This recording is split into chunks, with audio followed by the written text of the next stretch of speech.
నాకు ఆర్ట్ అంటే బాగా ఇష్టం. ఓ ఐఎమ్ అన్ ఆర్టిస్ట్. బాగుంది బాగుంది.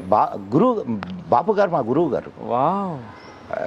నేను ఆయనకి ఏకలవ్య శిష్యుడిని. తర్వాత ఆఫ్కోర్స్ నేను ప్రొఫెషన్లోకి వచ్చిన తర్వాత ఆయనతోటి పరిచయం అయింది. విచిత్రమైన విషయం ఏంటంటే ఇది కూడా నీకు మంచి ఉదాహరణ చెప్తా. మా అమ్మ నాన్న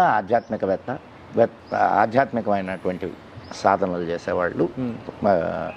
మా నాన్నగారు సాహిత్యంలో మంచి ఇది, అండ్ హిందీ ఇంగ్లీష్ ఈ రెండు వాళ్ళ స్పెషాలిటీసు. మా మొత్తం కుటుంబంలో ఎవ్వరికి ఆర్ట్ అంటే తెలియదు. నేను చక్కగా బొమ్మలు వేసేవాడిని. ఎట్టొచ్చింది నాకు ఆ స్కిల్? అంతే. మా నాన్న చెప్పేవాడు, మీ వాడు బాగా బొమ్మలు వేస్తాడు.